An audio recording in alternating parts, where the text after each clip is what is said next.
You got to go back on Carolla. Maybe you should go on Carolla, and you and he should have it out a little bit and see whether you guys are maybe now simpatico more. I thought he was a pro. I don't know what he is now. Okay. He was yelling at me though.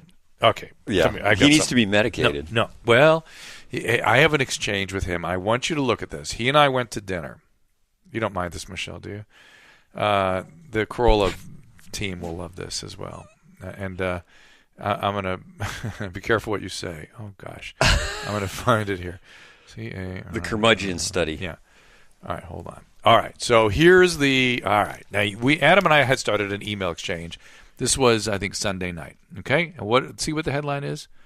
I'm going to have you read this. Want to get dinner tonight. Okay. What's my exchange? What's my response there? When you thinking where? Okay. Then he goes 7 Old Town. I could pick you up. Okay. Still, we're all making sense so far. And then all Perfect. of a sudden, I said perfect. Then all of a sudden, this exit from my. Yeah, boy, non sequitur. Try to make sense from my house, 210 134 West. Now, what would you have made of that? That implies that you're going to him. He's not picking you up, but he told you to pick you up. Yeah. So what do I do with that? You go, I thought you were picking me up. Okay. Well, before I could respond to that, this came through. And you tell me if you can make sense of this one. Prime Rib got a place.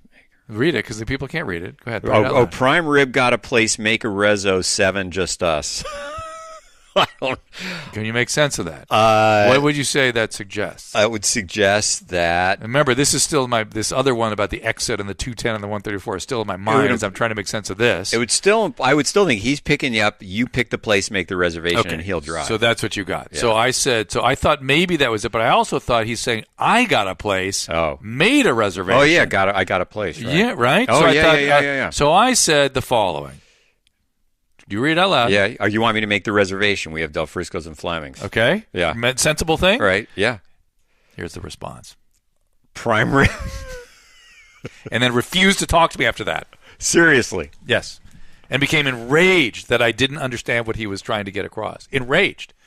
Then I finally, after multiple attempts to calling and sending apologetic emails. And you were anxious. I'd be anxious as hell. Telling him, I understand this bothers you. I know this is the kind of thing you hate, but I'm not getting it. I'm so sorry. And then I got this at the very end.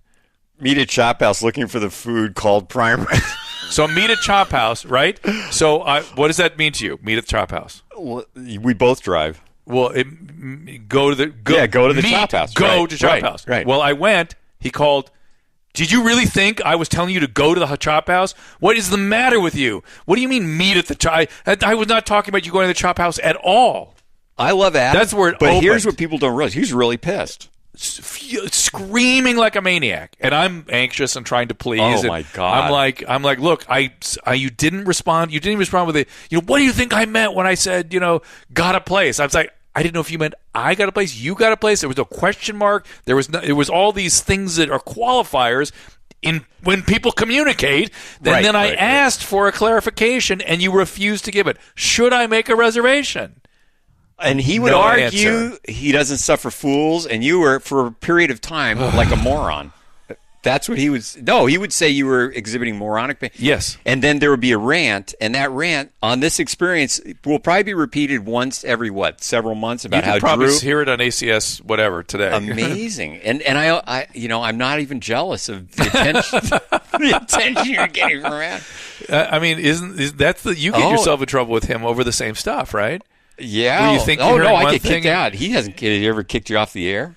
I don't think so. Do you have a nickname like Dr. Spaz? It's over similar stuff. Oh, though, absolutely. Right, where you're just you're following, and he refuses to flush out the communication because you're just supposed to get it. The litmus test. I always assume that. Well, I blew it. I'm not smart enough to see his point. But when it's you, then it's even well. And there's a record. Hilarious. There's a record. Oh, that's great. I've got the communication, and because I'm so anxious, I showed it to everybody, even my waitress at the restaurant when I was sitting there waiting and getting yelled at. I showed it to the waitress. I go, what does this mean to you? What does this mean? God. Can you make sense of this? And everyone has the same kind of like we think maybe, but when you're dealing with him, that maybe is like, if I do the wrong thing, And I'm waiting It's for like a being in an response. abusive relationship. Being an abusive. And you want to convince the abuser. It is categorically a paradigm of an abusive relationship. Yeah. I mean, my behavior was classic, and his behavior was classic. Oh, yeah. Now, I'll tell you what we were able to do, though. No, we were able to just stop it. And I was able to say, come have your steak. I was because I don't take it personally. I was deep. It was not resolvable. I don't want to be right. I just go, hey, table's in the back. I'm going to order the steak right now. How do you want, medium or rare? And that was that. And that was it. And that part, that ability to sort of resilience to come back, I would not recommend that in a romantic relationship, but in a friendship, that's actually, I think, kind of an asset. Because who cares? Right. I'm not invested. I'm not hurt by it was abusive, but I'm not affected by it. Yeah. He seems more irascible, but more likely to maybe get to the point where, like you said, then, okay, we're going to go eat. But, I mean, he seems more irritable in terms of... we all get more irritable as we get old, don't we? I guess so. I'm just saying. But I'm so glad I thought of that. I did not think of that exchange. I'm glad you got to appreciate that. So I was Dr. Spaz for a few moments there. and it was, and we had a great meal, by the way. We had a nice time. But by the way, so here's the total freak out. So finally, I said, just get your meat. I'm going to set this up. The waitress comes over and goes, we don't have prime rib.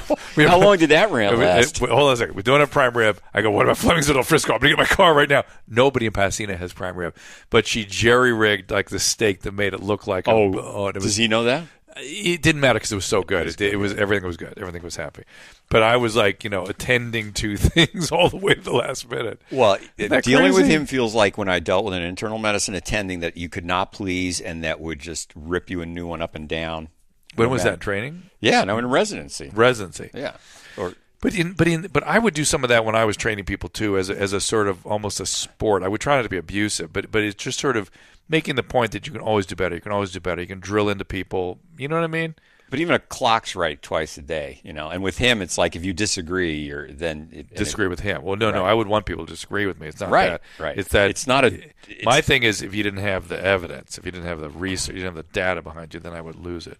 Or if you weren't paying attention, or if you come in late, or whatever. My other thing also too, and apparently this is a good management style. I didn't know it at the time, but I would always tell my residents. I said, look, I don't care if I'm going to know your plan, and I don't care if it's wrong. I may have some pointers for you. I may kind of disagree, but if you still want to do it, fine. But if you don't have a backup plan, if you are wrong, then I'm going to crucify you. So I want to know what you're going to do if this doesn't work. That was always my thing. Your comparison is not a good analogy. with your guy? With Adam. No, with Adam. No. And with Adam, the point is what's unfair is he's brilliant. It's like for me, you have a lot more of the logic than I do, or the ability to come back. But his ability to create an incredibly accurate, entertaining analogy for almost anything instantaneously, whether you're right or wrong, you look like you're... Yeah, you look like an idiot. Yeah. But analogical thinking is a really interesting phenomenon, right? It's kind of a holistic... It's kind of the way our brain really works. Right. Through analog. Yeah. I mean, through Analogy, yeah. And I guess analogical would be more about analog. This is really...